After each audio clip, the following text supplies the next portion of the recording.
Today is Monday, December 2nd, 2024. This is Quick Start from CBN News. I'm Dan Andros. President Biden pardons Hunter Biden in a shocking turn of events. We'll have that top story and more on today's podcast, where we bring you news from a Christian perspective. Don't forget to subscribe and leave a rating. You can email us as well. Our email address is quickstartpodcast@cbn.org. We'd love to hear from you. We're all here getting through the news of the crate together. And joining me today to get through it, CBN's Billy Hallowell.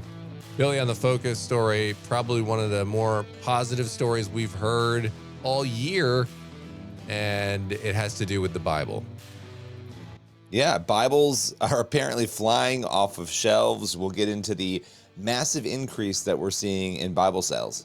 Yeah, I'm looking forward to talking about that because I have my own theories on it as well. And so we'll talk about that on the Focus story. On the main thing, the real life story of the late Dietrich Bonhoeffer. It's been made into a movie. It's already up there on the movie box office after its opening weekend. CBN's Ephraim Graham has the interview with the producers of that film, and we'll check out a piece of that interview coming up on the main thing. All right, make sure you subscribe to all of our CBN News podcasts, DCD Brief with John Stolness, Billy's Newsmakers. You can find the links to both of those podcasts in the description of this podcast episode. We're going to head now to the news in 90 seconds. And President Biden has gone back on his word and pardoned his son, Hunter Biden. In a statement over the weekend, Biden said, "Today I signed a pardon for my son, Hunter. From the day I took office, I said I would not interfere with the Justice Department's decision-making, and I kept my word, even as I watched my son being selectively and unfairly prosecuted. Without aggravating factors like use in a crime, multiple purchases, or buying a weapon as a straw purchaser, people are almost never brought to trial on felony charges solely for how they filled out a gun form. Those who were late paying their taxes because of serious addictions but paid them back subsequently with interest and penalties are typically given non-criminal resolutions. It is clear that Hunter was treated differently." Critics had a very different view of that, however. They blasted the move, saying it flies directly in the face of what the president said he would do. And they also noted the vague and sweeping nature of the pardon, which read at one point, "For those offenses against the United States which he has committed or may have committed or taken part of during the period from January 1st, 2014 through December 1st, 2024, including but not limited to the ones he'd been charged with." Those are just some of today's top headlines. You can check out more stories over at cbnnews.com. And that really riled a lot of people up, not only just going back on it. He says in the statement he kept his word. People are not buying that, saying this is clearly a flip-flop. Hunter had pled guilty in September to 9 counts of bilking the government of almost $1.5 million in taxes and was convicted on 3 federal gun charges. Back in June, he was awaiting sentencing. And that vague nature of it, people like Ben Shapiro and other conservative commentators have pointed out that the January 1st, 2014 timeline is very interesting because Hunter was put on the board of Burisma, the Ukrainian energy company, in April of 2014. So just a couple months before that, and that's where a lot of Biden's critics have said that perhaps some influence peddling had gone on while Hunter had held these positions that he wasn't really qualified for. And now here we have this pardon, which goes all the way back to there and is also vague and sweeping. It has a lot of people up in arms. Yeah, well, I mean, it's hard to look at this.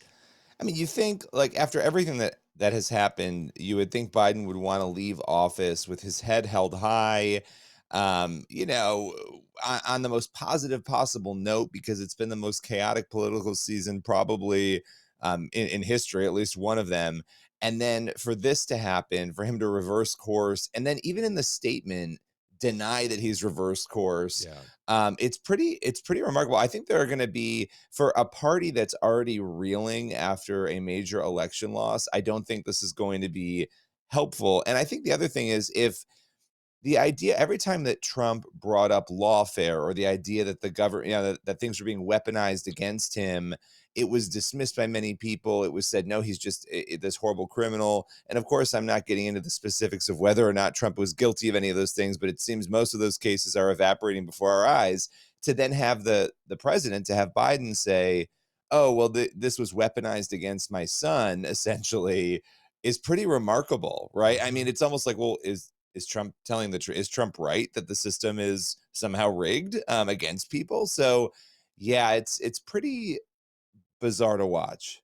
Yeah, it really is. And again, it has a lot of people frustrated. And the Trump administration, the incoming Trump administration with a new FBI director that is going after, and openly in interviews going after, what he's calling the deep state, and saying they're going to, saying they're going to release the Epstein client list and the Diddy party list. And there really seems, and we'll see if there's follow through, but there really seems this time like there is a big effort to really go after the swamp and the things that people have been frustrated about for a very, very long time. And it's like, are they afraid? Is the Biden administration, is President Biden and his family afraid? They're actually going to not leave these things laying there in the bowels of the deep state. They're going to dredge them up, and we need to protect ourselves. That's one of the theories going around. But we'll see what the Trump administration does in the coming days and weeks, if they really do continue to dredge this stuff up as they're threatening right now, because a lot of people are very, very uneasy right now as they await and see what happens and what's dragged up and what's not. So, all right, we're going to go over to a way more positive story right now. And there has reportedly been a massive increase in Bible sales. So tell me about what's going on here. Yeah, this is according to the Wall Street Journal. Really interesting story. The claim is that Bible sales are up 22% this year through the end of October. So the end of, just, I guess last month was November, October 31st, 22% when compared to the same period the year before. That is a massive increase. In fact, the Wall Street Journal said that this could be a golden age of Bible publishing in light of that massive increase. And just so that there's some context here, U.S. book sales overall, they were up less than 1% during that same period. So the Bible's growth in sales is far outpacing what is happening more generally in the print literary space. And, for some other context, when you look at the specific numbers, Bible sales, if you go back to 2019, there were 9.7 million Bibles sold in 2019. And in 2023, there were 14.2 million Bibles sold. So, a lot of things happening between 2019 culturally and 2023, and we could talk about that. Right now, in the first 10 months of 2024, we saw 13.7 million copies sold. So it's very likely that 2024 is going to obviously outpace 2023, which again was over 14 million. Yeah. And what do they think is driving the increase here? Well, I mean, there are a lot of different theories offered in the story. And when you talk about that broader sort of, 9.7 million sold in 2019 and then up to over 14 in 2023, you had COVID. You had a lot of international instability, uncertainty in the world. And when that sort of stuff happens, people do seem to turn back toward God. There was one quote from this guy, Jeff Crosby. He's the president of the Evangelical Christian Publishers Association. And he said, people are experiencing anxiety themselves, or they're worried for their children and grandchildren. It's related to artificial intelligence, election cycles, and all of that feeds a desire for assurance that we're going to be okay. There was another bookstore manager who said that they're seeing people, flock in, first-time book buyers, a lot of them. So a lot of these people are first-time Bible buyers, and they're on this quest for hope.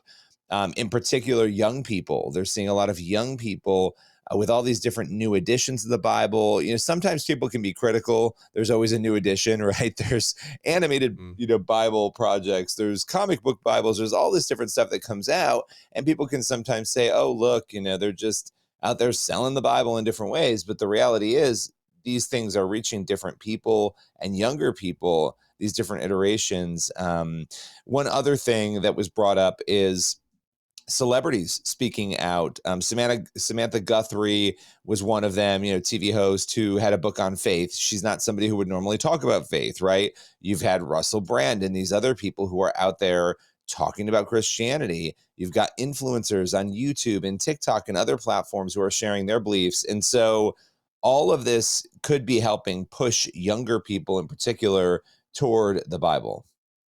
And what recent research helps sort of back up these sales claims? Yeah, it's interesting. We obviously look a lot at the State of the Bible, which is an annual report from the American Bible Society and other research throughout the year. In 2023, there was some research from the State of the Bible showing that 44% of Gen Z adults between the ages of 18 and 26 were either very or extremely curious about Jesus and the Bible. Obviously, there's a lot of negative numbers around this generation too. But we saw other numbers showing that nearly half of Gen Z said that the Bible had transformed their lives. And so there's a lot there. But last year, we also saw Dr. John Plake, who is the chief program officer at the American Bible Society. He told us that 21% of Generation Z adults told his organization in the next year's report, in the 2024 report, that they've actually increased their use of the Bible in the last year. So we're seeing younger people use the Bible more. They're leaning into the Bible, he said. They're trying to engage in their faith. They're looking for hope. And so when you have so much hopelessness and chaos, again, it tends to push people toward the truth. And so I think that's why we're seeing this 22%. I mean, that is a huge increase, this 22% growth in Bible sales. Yeah, it really is. And, I think we've talked about it on this podcast over the last year or two frequently. And it's one of the things we've noticed is that basic truths are being denied. And it's not just people that struggle with these issues, specifically issues like the transgender issue where they're saying men can get pregnant, things we all know isn't true. But not only are people struggling with that themselves, what's happening is they're trying to force that onto other people and make you say it too. No, right? You know that men can get pregnant, right? And then I think people have eyes and they can see, wait a minute, no, they cannot. Like, yeah, you might have that issue. You might suffer from a mental issue of not knowing what gender you are or what sex you are, however you want to phrase it. They are frustrated with that. And they are saying, you know what? I just want something that's true. And you keep telling me this is true, but I can very plainly see that that's not true. And so they're going to eventually land on something that makes claims about the universe and makes truth claims and are the most powerful truth claims of all time. And so naturally they're going to go there. And so amid all the chaos, I mean, maybe God is using this to draw more people to himself. Yeah, no, and I think that's exactly what is going on. And so, we never know how God is working or what is happening. And so in the midst of all this, I think it actually underscores the importance to speak to people about the gospel, right? Yeah. Because if there's this natural curiosity and people are flocking out to buy Bibles, we need to be filling in the blanks and helping them understand what it is they're reading in this book that they've gone out to get. So there's a lot there, right? I mean, there really is. Yeah, there really is. And I appreciate you bringing that to the podcast today. That is good news that Bible is sales are really up and that it's not, like you said, just all the already existing Christians just buying new copies of the Bible. It's a lot more than that. So that is very, very good news indeed. Appreciate you bringing that to the podcast. All right, we're going to head over to the main thing now. And many of you might be familiar with the story of Dietrich Bonhoeffer. Well, there is a film now out depicting the real life story of Bonhoeffer, and it did really well in its opening weekend, and it continues to perform. And so he, of course, led this courageous battle against Hitler in the 30s and 40s, risking his life to save Jews from genocide. Well, John Scanlon is producer for the film, and he talked to our own Ephraim Graham about the movie. That's today's main thing. The story of Dietrich Bonhoeffer, one of the German World War II heroes who had the courage to speak up when the German church was taken over by Hitler. And in the process, lost everything he ever had, but also saved many lives.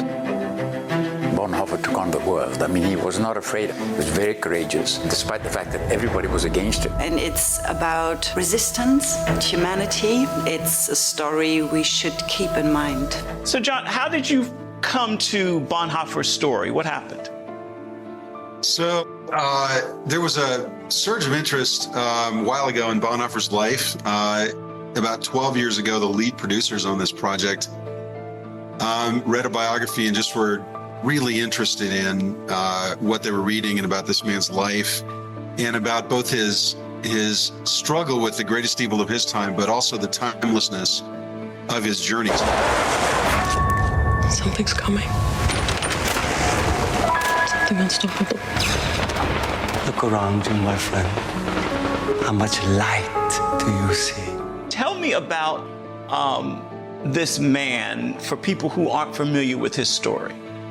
Sure. I think the easiest way to describe Dietrich Bonhoeffer is that he was a World War II German resistance figure, and his while his training was as a pastor and theologian, ultimately his life led him to become a spy, and then a figure involved in an assassination plot against Hitler. So, from a theologian and pacifist to someone actively involved in the struggle to overthrow tyranny.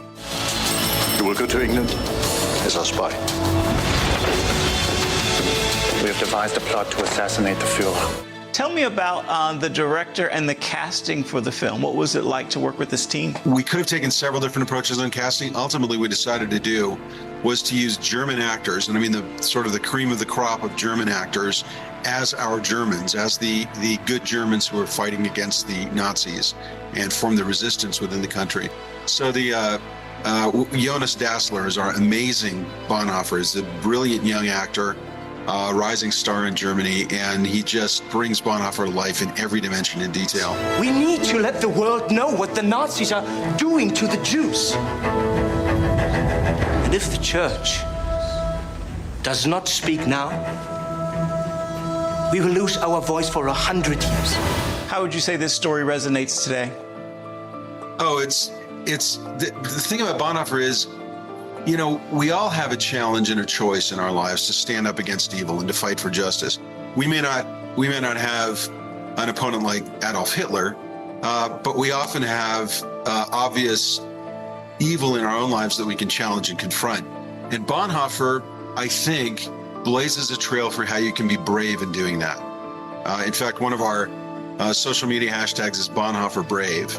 And we really hope this film encourages people to be Bonhoeffer brave in the challenges that they face in their life.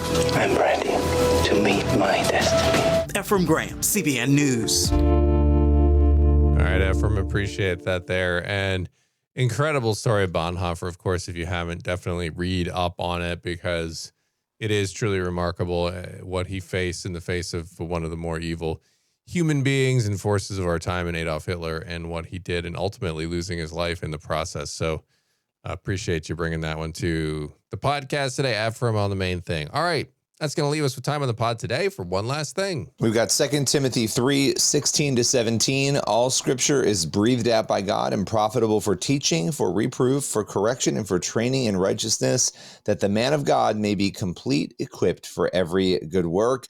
Solid verses as we're looking at the Bible and the massive increase in sales, reminding us that it is all about God's truth. Yeah, and again, the one thing that sticks out to me every time I read that verse is the fact that it's all scripture. So, you know, when you're reading genealogies or kind of lesser traversed corners of the Bible, there is stuff there that's profitable for us, all of it. So it's a reminder to always look for that because God will open your eyes in different ways that you didn't expect.